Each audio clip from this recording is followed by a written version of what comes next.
Hello everyone, welcome back to my channel. आज हम managing the garbage भी produce करने जा रहे हैं। जो आज का टॉपिक होगा वो हमारा गार्बेज से रिलेटेड होने वाला है। इससे पहले हम ओजोन डिप्लीशन और फूड वेब चेन के बारे में पढ़ चुके हैं। चलिए हम स्टार्ट करते हैं। हम किस तरह से जो गार्बेज है उसको प्रोड्यूस करते हैं और कैसे हम मैनेज करते हैं। हमारी जो डेली लाइफ की एक्टिविटीज़ हैं, in our daily life activities we generate a lot of material that are thrown away, जो हम बाहर फेंकते हैं। What are some of these waste materials, ये वेस्ट मटेरियल्स कौन से होते हैं और वट हैपन्स आफ्टर, और जब हम उनको फेंक देते हैं, आपने कभी सोचा कि हम जिस मटेरियल को फेंक रहे हैं तो उसका क्या होता है। Let us perform an activity to find answer to these question. इन क्वेश्चन को फाइंड आउट करने के लिए हम क्या करते हैं, एक एक्टिविटी परफॉर्म करने जा रहे हैं। सबसे पहले हमने क्या करना है, वेस्ट मटेरियल अपने घर पर जो है उनको कलेक्ट करना है, और उसके बाद में एक पूरे दिन के लिए, जैसे किचन का हुआ, कोई फूड है, वेजिटेबल पील्स है, टी लीव्स हैं, मिल्क पैकेट्स हैं, कोई एम्प्टी कर्टन है, कार्टून्स हैं, और जो एम्प्टी कार्टन्स होंगे और वेस्ट पेपर होंगे, empty medicine bottles, strips, bubble PACS, ये सारे हम इनको क्या करेंगे, कलेक्ट करके रखेंगे, ब्रोकन फुटवेयर को। फिर हम क्या करेंगे, इनको एक गड्ढे के अंदर जाके गार्डन में दबा देंगे। और उसके बाद में कोई भी, if there is no space available, you can collect the material in old bucket.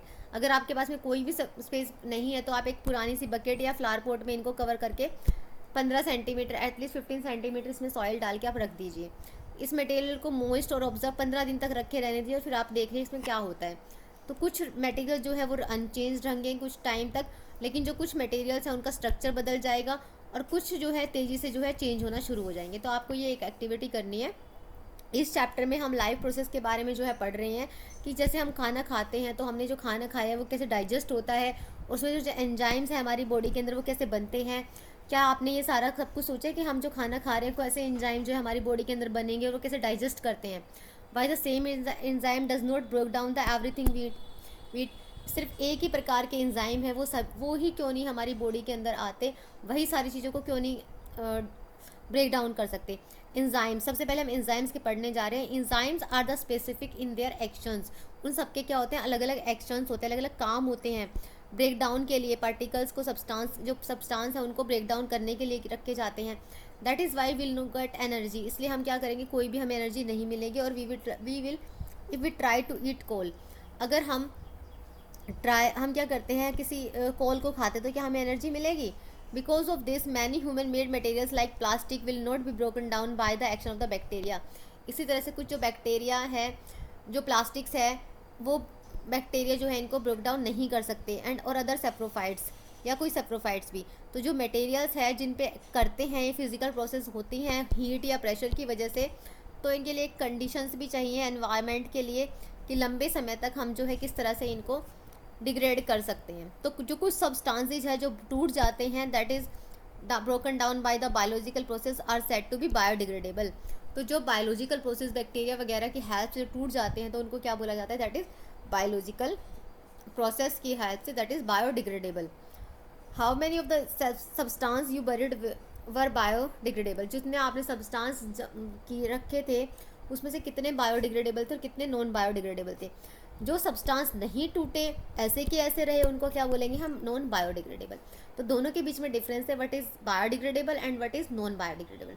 Biodegradable वो सब्सटेंस होंगे जो बायोलॉजिकल प्रोसेस की वजह से जो है ब्रेक डाउन हो गए और उनका स्ट्रक्चर जो है वो बदल गया है, और जो एज इट इज़ हैं वो these are known as non biodegradable.